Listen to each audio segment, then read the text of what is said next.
नमस्कार। आप देख रहे हैं बीसीसी न्यूज। मैं हूं रमा धीमान। आइए बुलेटिन की शुरुआत करें, लेकिन उससे पहले हेडलाइंस।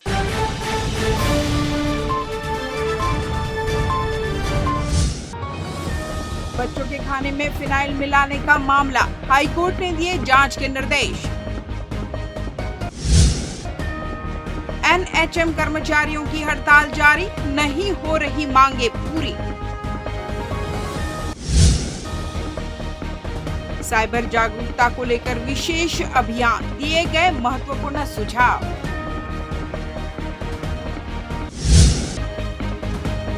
तीज और गणेश उत्सव की रही धूम, पूरे अंचल में दिखा उत्साह। हेडलाइंस के बाद खबरें विस्तार से। छत्तीसगढ़ हाईकोर्ट ने सुकमा में 426 स्कूली बच्चों के खाने में फिनाइल मिलने पर सख्त टिप्पणी की है। चीफ जस्टिस रमेश कुमार सिन्हा की डिवीजन बेंच ने कहा कि स्कूलों में क्या किया जा रहा है।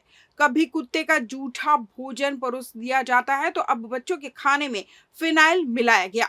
चीफ जस्टिस ने कहा कि अगर कैजुअलिटी हो जाती तो बच्चों को संभालना मुश्किल हो जाता। कोर्ट ने मामले में मजिस्ट्रियल जांच निर्देश दिए हैं। साथ ही मुख्य सचिव को मॉनिटरिंग करने कहा है। बता दें कि छत्तीसगढ़ हाईकोर्ट प्रदेश में सड़क, शिक्षा और स्वास्थ्य जैसी समस्याओं को लेकर लगातार सुनवाई कर रहा है। इससे पहले सड़कों की बदहाली पर सुनवाई की गई। दरअसल 21 अगस्त की रात सुकमा जिले के छिंदगढ़ के पाकेला आवासीय पोटा केबिन में 426 बच्चों के लिए बनी सब्जी में कथित रूप से फिनाइल मिला दी गई थी। बीन्स की सब्जी को चखने के लिए एक चम्मच मुंह में डालते ही फिनाइल का स्वाद आने लगा, जिसके बाद कर्मचारी हरकत में आ गए। फिनाइल की तेज गंध से कर्मचारी चौंक गए। इस दौरान कढ़ाई में रखी सब्जी को सूंघने पर पता चला कि फिनाइल मिला हुआ है। इसकी जानकारी फौरन अधीक्षक दूजलाल पटेल और अधिकारियों को दी गई। सब्जी को परोसे बिना ही नष्ट कर दिया गया। बिलासपुर जिले के सिविल लाइन थाना क्षेत्र में बस्सी में बैठी महिला के पर्स से करीब 2 लाख के जेवर पार हो गए। जानकारी के अनुसार गनियारी में रहने वाली महिला नेहरू चौक से बस में बैठकर अपने गांव जा रही थी। इसी बीच किसी ने उसके पर्स में रखे जेवर पर हाथ साफ कर दिया। जब महिला ने अचानक अपना पर्स चेक किया तो देखा उसमें रखे जेवर गायब थे। इसके बाद महिला तत्काल सिविल लाइन थाने पहुंची और पूरे घटनाक्रम की जानकारी सिविल लाइन थाने दी। पुलिस ने अज्ञात आरोपी के खिलाफ मामला दर्ज कर लिया। इस पूरे मामले में सिविल लाइन टीआई सम्मत राम साहू ने बताया कि गनियारी में रहने वाली महिला नेहरू चौक से अपने गांव जलसा जा रही थी। इसी बीच अज्ञात व्यक्ति ने पर्स में रखे ज्वेलरी को चोरी कर फरार हो गया। पुलिस ने इस मामले की गंभीरता को देखते हुए सीसीटीवी फुटेज खंगाल रही है। यह पूरी घटना उल्खा बस में हुई है। जानकारी के अनुसार सिविल लाइन थाना इलाके में ऐसी घटनाएं पहले भी हो चुकी हैं। हाँ जी, यह महिला एक गनियारी की रहने वाली है और वो नेहरू चौक से बस से जलसा जा रही थी कि बस में उसका कोई अज्ञात व्यक्ति ने जो बैग में रखे हुए थे ज्वेलरी वो चोरी कर लिए हैं, जिसमें चोरी का मामला दर्ज कर बेचने में लिया गया है। सर, कितने की ज्वेलरी होगी करीब और कौन सी बस से कुछ पता चल पाया क्या? हाँ, बस उल्का बस है और जिसमें लगभग तीज त्योहार के दौरान शहर में शांति और सुरक्षा बनाए रखने के लिए बिलासपुर पुलिस ने कड़ा सुरक्षा घेरा तैयार किया है। वरिष्ठ पुलिस अधीक्षक रजनेश सिंह के निर्देशन में विशेष मोटरसाइकिल पेट्रोलिंग टीमों को शहर के भीड़ भाड़ वाले इलाकों, बाजारों और सार्वजनिक स्थलों पर तैनात किया गया है। जानकारी के अनुसार शहर के तीनों पुलिस अनुविभागों सीएसपी कोतवाली, सीएसपी सिविल लाइन और सीएसपी सरकंडा के नियंत्रण में 4-4 बाइक पेट्रोलिंग दल बनाए गए हैं। प्रत्येक दल में 8-8 पुलिस जवान तैनात रहेंगे। थाना प्रभारियों के साथ साथ अतिरिक्त निरीक्षक स्तर के अधिकारी भी पेट्रोलिंग में शामिल होंगे। विशेष टीमों को अपराध रोकथाम, छेड़छाड़, लूटपाट, मारपीट जैसी घटनाओं पर नियंत्रण रखने और यातायात व्यवस्था को सुचारू बनाए रखने की जिम्मेदारी सौंपी गई है। एसएसपी रजनीश सिंह ने निर्देश दिया है कि त्योहारी सीजन के दौरान भीड़ भाड़ वाले इलाकों, बाजारों, दुकानों, मेला स्थलों और विवादित क्षेत्रों में लगातार गश्त की जाए। संदिग्ध व्यक्तियों और वस्तुओं की जांच को प्राथमिकता दी जाए तथा ट्रैफिक व्यवस्था को व्यवस्थित रखा जाए। प्रदेश भर में एनएचएम कर्मचारी का हड़ताल अब तूल पकड़ने लगा है। जहां अपनी मांगों को पूरा नहीं होता देख छत्तीसगढ़ प्रदेश एनएचएम कर्मचारी संघ ने हड़ताल के 10वें दिन बुधवार को भी आंदोलन जारी रखा, जहां गणेश चतुर्थी के उपलक्ष्य पर बिलासपुर में विघ्नहर्ता भगवान गणेश जी की पूजा अर्चना कर नियमितीकरण की याचना की। इस दौरान संघ के प्रांतीय अध्यक्ष श्याम मोहन दुबे ने कहा है कि अब तक सरकार ने सुध नहीं ली है, इसलिए उप मुख्यमंत्री अरुण साव के निवास के साथ साथ केंद्रीय मंत्री तोखन साहू के निवास को घेरा जाएगा। इधर हड़ताल की वजह से जिले में स्वास्थ्य सेवाएं बेपटरी हो चुकी है, जिसे लेकर संघ के नेता श्याम मोहन दुबे ने बताया कि अगर सरकार द्वारा नियमितीकरण की दिशा में जल्द ही ठोस और उचित कार्रवाई नहीं की गई तो आंदोलन और अधिक उग्र होगा, जिससे आम जनता को जो भी परेशानी होगी उसकी जवाबदारी शासन की ही होगी। राष्ट्रीय स्वास्थ्य मिशन एनएचएम कर्मचारी संघ का अनिश्चितकालीन आंदोलन 18 जुलाई 2025 से जारी है। मंगलवार को प्रेस क्लब में पत्रकारों से चर्चा करते हुए संघ के कार्यकारी प्रांताध्यक्ष श्याम मोहन दुबे ने राज्य शासन पर भ्रामक प्रचार का आरोप लगाया। उन्होंने कहा कि शासन ने कर्मचारियों की 10 प्रमुख मांगों में से 5 पूरी होने का दावा किया है, जबकि वस्तुतः केवल एक ही मांग पूर्ण हुई है। 2 मांगे अधूरी व शर्तों से बंधी हुई है और शेष 7 बिल्कुल भी पूरी नहीं हुई है। दुबे ने बताया कि नियमितीकरण, पब्लिक हेल्थ कैडर की स्थापना, ग्रेड पे निर्धारण, नियमित भर्ती में आरक्षण, अनुकंपा नियुक्ति और न्यूनतम 10 लाख कैशलेस बीमा जैसी प्रमुख मांगे अब तक अधूरी हैं। वहीं कार्य मूल्यांकन प्रणाली में पारदर्शिता लागू की गई है, जिसे वे पूर्ण मानते हैं। अवकाश सुविधा और स्थानांतरण नीति पर आंशिक निर्णय लिया गया है, पर कर्मचारियों की भागीदारी के बिना इसे न्याय संगत नहीं माना जा सकता। उन्होंने विशेष रूप से लंबित 27% वेतन वृद्धि के मुद्दे पर कहा कि वित्त विभाग की अंतिम स्वीकृति और जिलों को राशि जारी किए बिना शासन का दावा निरर्थक है। इसी तरह 2018 से लंबित कैशलेस स्वास्थ्य बीमा योजना आज तक लागू नहीं हो सकी है। दुबे ने 2 टूक कहा कि शासन द्वारा अधूरी मांगों को पूरा बताकर आंदोलन को कमजोर करने की कोशिश की जा रही है, लेकिन कर्मचारी गुमराह नहीं होंगे। उन्होंने चेतावनी दी कि जब तक नियमितीकरण और वेतन वृद्धि सहित सभी 10 मांगे वास्तविक रूप से पूरी नहीं होती, तब तक आंदोलन यूं ही जारी रहेगा। बिलासपुर हाईकोर्ट के चीफ जस्टिस रमेश सिन्हा ने कहा कि स्कूल टीचर का पद विश्वास और जिम्मेदारी का है। नाबालिग छात्राओं के साथ यौन, अपमानजनक या शोषणकारी कृत्य केवल व्यावसायिक कदाचार नहीं है, बल्कि पॉक्सो एक्ट के तहत गंभीर दंडनीय अपराध है। इस टिप्पणी के साथ ही हाईकोर्ट ने छात्राओं से बैड टच करने वाले शिक्षक की अपील को खारिज कर दिया। मामला मुंगेली जिले का है। दरअसल मुंगेली जिले के बरेला शासकीय स्कूल में पदस्थ कीर्ति कुमार शर्मा गणित और अंग्रेजी पढ़ाने के लिए नियुक्त था, लेकिन वो बिना अधिकार और अनुमति के 7वीं कक्षा में जाकर विज्ञान पढ़ाता था। इस दौरान छात्राओं ने उनके खिलाफ बैड टच और अभद्र टिप्पणी करने की शिकायत की। आरोपी शिक्षक ने ट्रायल कोर्ट के फैसले को चुनौती देते हुए हाई कोर्ट में अपील की। इसमें फैसले को निरस्त करने और अपीलकर्ता टीचर से राहत देने की मांग की गई। साथ ही कहा कि उसे षड्यंत्र के तहत झूठे केस में फंसाया गया है। इस मामले की सुनवाई के बाद हाईकोर्ट ने कहा कि पीड़ित छात्राओं की गवाही को नकारने का कोई कारण नहीं है। एक अन्य छात्रा ने भी उत्पीड़न की पुष्टि की है। ऐसे में टीचर को सजा से राहत नहीं दी जा सकती। हाईकोर्ट ने टीचर की अपील को खारिज करते हुए ट्रायल कोर्ट के फैसले को सही ठहराया है। बिलासपुर जिले के तारभार थाना क्षेत्र में आने वाले तितली चौक की ओर जाने वाली सड़क पर बीते शनिवार को चाकूबाजी की घटना को अंजाम दिया गया था, जिसमें पुलिस ने 2 नाबालिग समेत एक युवक को गिरफ्तार कर लिया है। जानकारी के अनुसार पकड़े गए सभी आरोपी नशे के आदी थे, जो लूट की वारदात को अंजाम देने में सफल नहीं हो पाए तो चाकूबाजी की घटना को अंजाम दे डाला। वहीं इस घटना के बाद अब तारबार पुलिस नशे के सौदागरों के साथ ही नशे की गिरफ्त में आकर आपराधिक घटनाओं को अंजाम देने वाले लोगों की धरपकड़ तेज कर दी है। इसी कड़ी में तारबार क्षेत्र में नशेड़ियों के अड्डे पर रेड मारने की कार्रवाई तारबार पुलिस द्वारा की जा रही है। पुलिस ने 3 नशेड़ी युवकों को गिरफ्तार किया है, जिनमें से एक नशे का सौदागर है, जो नशेड़ियों युवकों को नशे का सामान उपलब्ध कराता है।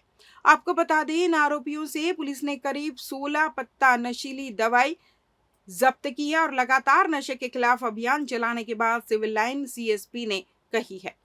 इस पर जांच की, तीनों युवकों को पुलिस ने शीघ्र ही गिरफ्तार कर लिया गया पूछताछ में बात आई कि तीनों व्यक्ति नशे के आदी हैं और जिस पर वो नशे की लत के कारण ही इस तरह के अपराध को अंजाम दिए थे। पुलिस ने इस पर इसके पीछे जाते हुए और इस पर कार्रवाई करते हुए जो व्यक्ति जो इनको नशे की सप्लाई करता था उसको भी पकड़ा है, उसे गिरफ्तार किया है और तो इस तरह से अपराध की जो मुख्य जड़ होती है नशा, उस पर भी पुलिस ने प्रहार किया है और इस तरह से जो भी नशे का माल सप्लाई करते हैं इन अपराधियों को उन पर भी कानून का शिकंजा कसा जाएगा, उन पर भी कार्रवाई की जाएगी। लेते हैं छोटा सा ब्रेक। पिछले 17 वर्षों से रियल एस्टेट के क्षेत्र में दे रहे हैं अपनी सेवाएं और लगातार शहर की जनता को एक नई लिविंग लाइफस्टाइल।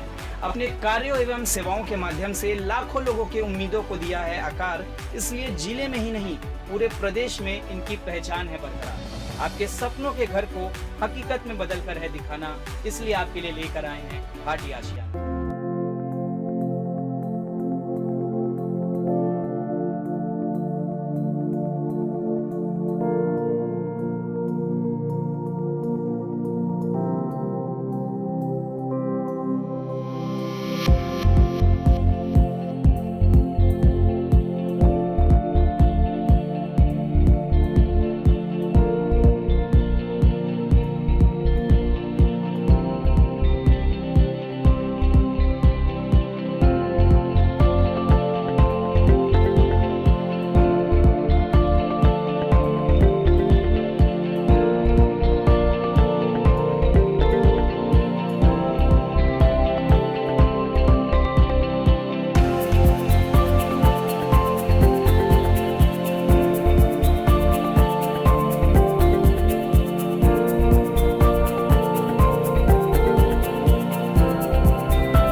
ब्रेक के बाद आपका स्वागत है। बढ़ते हैं अगली खबर की ओर।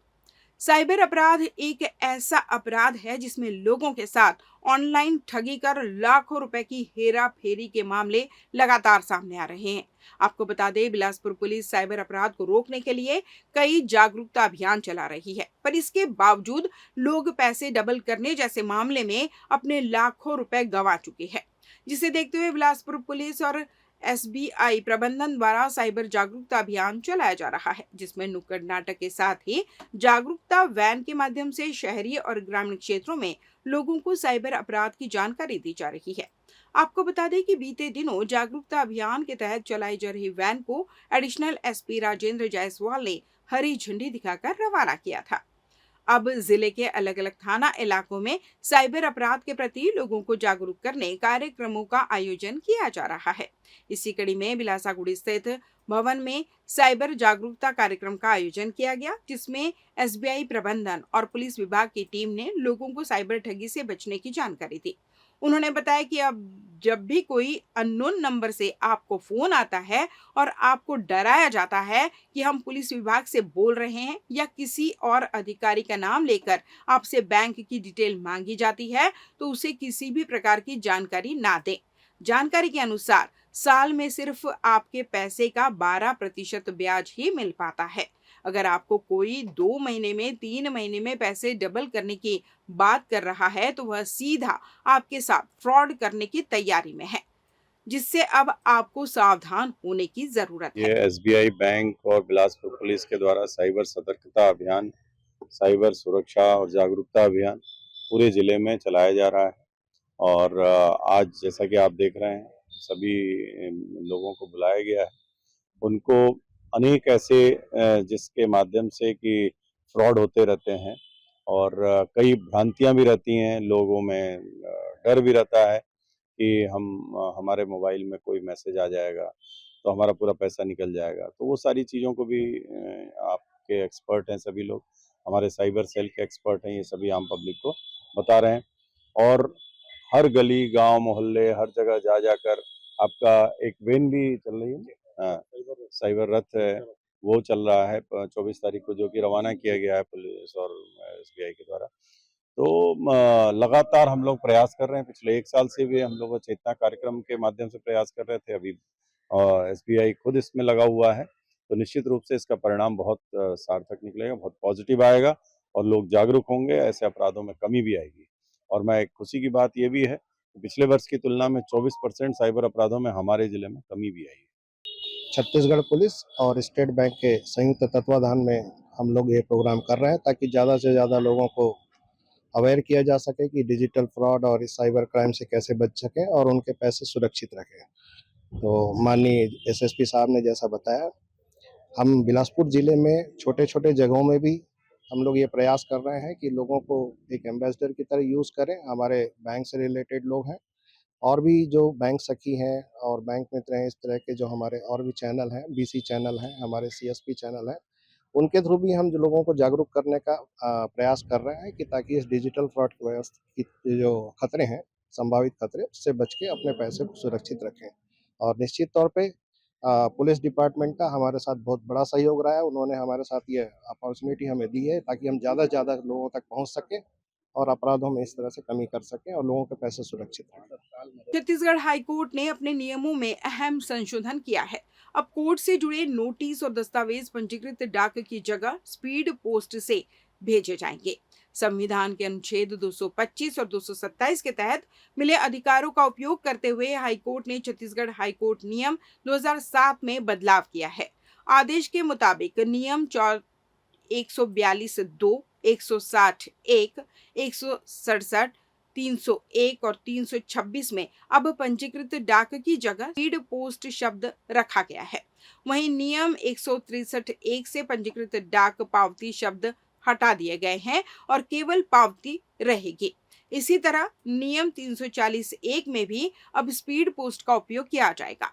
हाईकोर्ट का मानना है कि इस कदम से नोटिस और दस्तावेजों की डिलीवरी की प्रक्रिया पहले से तेज और पारदर्शी होगी। इसके साथ ही न्यायिक कार्रवाई में भी तेजी आएगी। नशे के कारोबार करने वालों पर पुलिस ने बड़ी कार्रवाई करते हुए गांजा तस्करों के एक बड़े गिरोह का पर्दाफाश किया है। भारी मात्रा में बरामद गांजे के साथ 2 महिला आरोपी सलाखों के पीछे है, जबकि कई आरोपी अब भी पुलिस की पकड़ से बाहर है। ये कार्रवाई साबित करती है कि रायगढ़ पुलिस नशे के सौदागरों को किसी भी कीमत पर बख्शने वाली नहीं है। शनिवार की शाम जो भी पुलिस की दबिश ने गांजा तस्करों की पूरी साजिश ध्वस्त हो गई। ग्राम कुर्रू में महिला अनीता अगरिया के घर से 62 पैकेट में रखा 64 किलो 360 ग्राम गांजा बरामद हुआ। बरामद माल की कीमत करीब 6.5 लाख रुपए आंकी गई है। पुलिस अधीक्षक दिव्यांग कुमार पटेल के निर्देशन और एएसआई लक्ष्मी राठौड़ के नेतृत्व में की गई इस कार्रवाई ने पूरे गिरोह की जड़ें हिला दी। पूछताछ में खुलासा हुआ कि उड़ीसा से लाकर गांजे को अनीता के घर में छुपाया जाता था और फिर ट्रेन के जरिए उत्तर प्रदेश भेजा जाता था। इस गिरोह में रायगढ़ की सरस्वती साहू, उसका भाई मनोज उर्फ छोटू साहू और यूपी का लवकेश पांडे शामिल है। सरस्वती साहू को पुलिस ने धर दबोचा, जबकि मनोज साहू और लवकेश पांडे अब भी फरार है। मोबाइल जांच से साफ हुआ है कि आरोपी लगातार आपस में संपर्क में थे और एक संगठित गिरोह की तरह काम कर रहे थे। इस पूरी कार्रवाई में एसआई लक्ष्मी राठौर और उनकी टीम के जवानों ने साहस और तत्परता का परिचय दिया। गिरफ्तार दोनों महिलाओं को न्यायिक रिमांड पर भेज दिया गया है। नशे का धंधा समाज को खोखला कर रहा है और पुलिस का यह कदम साफ संकेत है कि ऐसे माफियाओं की अब खैर नहीं। सूचना मिली थी कि एक घर में गांजा डंप करके रखा गया है। इस पर से चौकी जो भी प्रभारी लक्ष्मी राठौर के द्वारा टीम सहित वहां पर दबिश दी गई, जिस पर से मौके पर उसके घर से आरोपिया अनीता बाई अगरिया जो कि ग्राम कुर्रू गांव की है उनके पास से लगभग 62 पैकेट में 64 किलो 360 ग्राम गांजा मिला, जिस पर से उसके द्वारा किसी प्रकार का सही जवाब नहीं देने के कारण उक्त के विरुद्ध में 20B NDPS एक्ट के तहत FIR पंजीबद्ध किया गया। और गांजे के सोर्स के बारे में जानकारी लेने पर उसके द्वारा बताया गया कि रायगढ़ निवासी सरस्वती साहू के द्वारा उसे गांजा दिया जाता है, जो कि इसमें साथ ही 3 आरोपी और हैं जो कि उत्तर प्रदेश का है, और सरस्वती साहू का जो भाई है छोटू साहू वो भी इसमें संलिप्त है। तो वर्तमान में अनीता बाई अगरिया और सरस्वती साहू दोनों को गिरफ्तार करके न्यायिक रिमांड पर भेजा जा रहा है और अन्य 3 आरोपी अभी फरार हैं। कुल कीमती गांजा लगभग 6,70,000 रुपए का है। रायगढ़ रेलवे स्टेशन पर सोमवार रात एक दर्दनाक हादसा हो गया। ऑटो चलाने वाला एक युवक ट्रेन की चपेट में आकर मौत का शिकार हो गया। पुलिस इस घटना को एक दुर्घटना मान रही और GRP ने मर्ग इंटीमेशन दर्ज कर जांच शुरू कर दी है। सोनिया नगर कोतरा रोड निवासी 32 वर्षीय श्याम गोरख की सोमवार देर रात मालगाड़ी से टकराकर मौत हो गई। बताया जा रहा है कि वह रेलवे ट्रैक को पार कर रहा था, तभी यह हादसा हो गया। घटना रात करीब 10 बजे की है, जब थाना कोतवाली की पेट्रोलिंग टीम रेलवे स्टेशन क्षेत्र में पहुंची थी। पुलिस को देखते ही श्याम गोरख वहां से भागा और जल्दबाजी में रेलवे ट्रैक पार करने लगा, तभी वह मालगाड़ी की चपेट में आ गया। परिजनों ने आरोप लगाया कि पुराने मामले के कारण पुलिस से बचने की कोशिश में श्याम ने भागते हुए ट्रैक पार किया और यह हादसा हो गया। वहीं पुलिस प्रशासन का कहना है कि यह एक दुर्भाग्यपूर्ण दुर्घटना है और युवक की मौत ट्रेन की चपेट में आने से हुई है। मामले की सूचना पर GRP रायगढ़ ने मर्ग इंटीमेशन दर्ज कर लिया और संपूर्ण मामले की जांच की जा रही है। फिलहाल यह मामला जांच के अधीन है। पुलिस ने साफ किया है कि निष्पक्ष जांच कर सच्चाई सामने लाई जाएगी, लेकिन इस हादसे ने एक बार फिर लापरवाही से रेलवे ट्रैक पार करने के खतरों को उजागर कर दिया है। 26 अगस्त को करीब रात्रि 10 बजे के आसपास थाना कोतवाली पेट्रोलिंग के लिए रेलवे स्टेशन के पास पहुंची, तो उसे देख के श्याम गोरख भागने लगा। श्याम गोरख भागते हुए रेलवे स्टेशन चला गया और रेलवे ट्रैक को क्रॉस करते हुए मालगाड़ी से टकरा गया, जिससे उसकी मृत्यु हो गई। मामले में रायगढ़ GRP थाने में मर्ग इंटीमेशन लेकर आगे की कार्रवाई की जा रही है।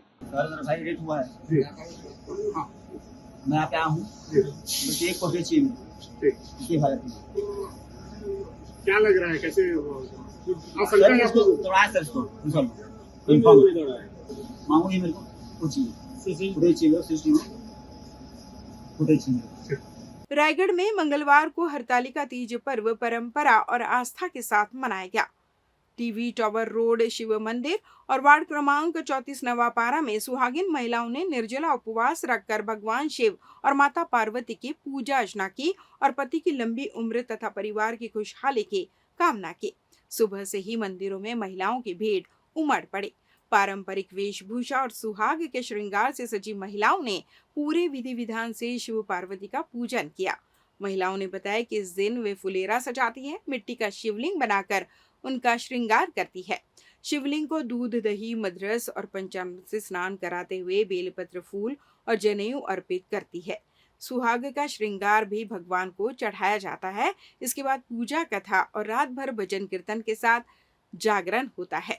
धार्मिक मान्यताओं के अनुसार माता पार्वती ने भगवान शिव को पति स्वरूप पाने के लिए कठोर तपस्या की थी।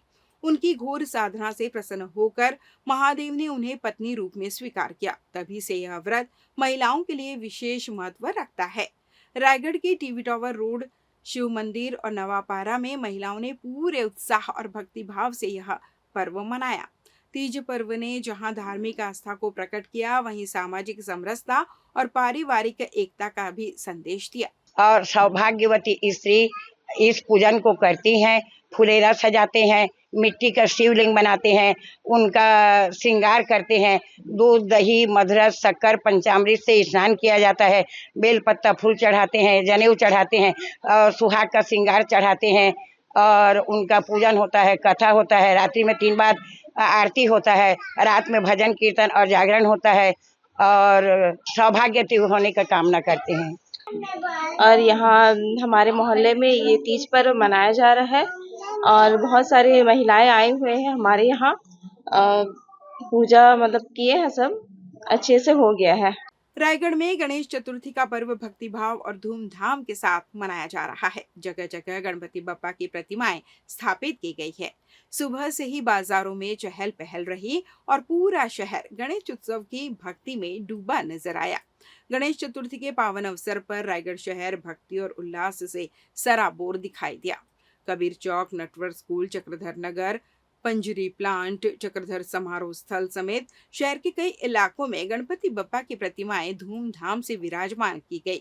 सुबह से ही बाजारों में जबरदस्त रौनक रही। पूजा सामग्री, फूल माला, मिठाइयों की दुकानों पर भारी भीड़ उमड़ी। श्रद्धालु ढोल, नगाड़ों और जयकारों के बीच गणपति प्रतिमाओं को लेकर अपने घरों और पंडालों तक पहुंचे। इस बार कई समितियों ने आकर्षक पंडाल सजाए हैं। शाम को भक्ति गीत, आरती और सांस्कृतिक कार्यक्रमों की तैयारियां भी की गई है। गणेशोत्सव को लेकर प्रशासन ने सुरक्षा और व्यवस्था के पुख्ता इंतजाम किए हैं। पुलिस और नगर निगम की टीमें लगातार निगरानी कर रही है। गणेश चतुर्थी के इस पर्व ने रायगढ़ को पूरी तरह भक्ति और उमंग के माहौल में रंग दिया। आने वाले दिनों में सांस्कृतिक कार्यक्रमों के साथ विसर्जन तक गणपति बप्पा का उत्साह पूरे उत्साह के साथ जारी रहेगा। नटवर स्कूल महाराष्ट्र मंडल समिति के सदस्यों ने बताया कि गणेश उत्सव का यह आयोजन लगभग 86 वर्षों से लगातार किया जा रहा है, जिसे हर्षोल्लास और भव्य तरीके से मनाया जाता है। वहीं कबीर चौक युवा समिति के लोगों ने कहा कि यह वर्ष हमारे लिए विशेष है, क्योंकि 19वां वर्ष है। यह परंपरा लगातार जारी है। कोरोना काल में भी हमने छोटे स्वरूप में गणेश पूजा आयोजित की थी, लेकिन अब फिर से पूरे उत्साह और भव्यता के साथ उत्सव मनाया जा रहा है। 86वां गणेश उत्सव हम लोग इस साल मनाने जा रहे हैं। इसके पूर्व हमारे समाज के पुराने सदस्यों ने सन 1939 में रायगढ़ में गणेश उत्सव मनाने की प्रथा चालू की थी, जिसको अब लगभग हम लोग चौथी पीढ़ी हैं जो इसको आगे लेकर के जा रहे हैं। इन 10 दिनों में बहुत ही धूमधाम से हमारे पूरे समाज और उनके साथ साथ पूरे रायगढ़ वासी गणेश उत्सव बड़ी धूमधाम से मनाते हैं और अलग अलग दिन अलग अलग पारंपरिक कार्यक्रम होते हैं, जिसमें बच्चों का फैंसी ड्रेस है, भजन गायन की प्रतियोगिता है, फिर सुंदरकांड का आयोजन होता है, सामूहिक अथर्वशीर्ष और गणेश चालीसा का पाठ होता है। ऐसे भक्तिभाव और पूरे श्रद्धापूर्ण माहौल के साथ हम पूरे 10 दिन गणेश जी की पूजा आराधना करते हैं। पूरे यहाँ के नवयुवक गण प्रयास करके आपसी सहयोग से और अच्छे से मेहनत करके इस गणेश पूजा को प्रारंभ किए हैं। 19 साल से यह गणेश पूजा अनवरत होते आ रहा है। प्रतिदिन अलग अलग भोग गणेश जी को चढ़ाया जाता है और पूरे 10 दिन को रख करके भगवान का सेवा करके 10 दिन के बाद विसर्जन भी करते हैं। जैसे पूजा करते हैं वैसे विसर्जन भी हमारा भव्य होता है। इस बुलेटिन में बस इतना ही। अगले बुलेटिन में आप सभी फिर मुलाकात। तब तक मुझे दीजिए विदा। नमस्कार।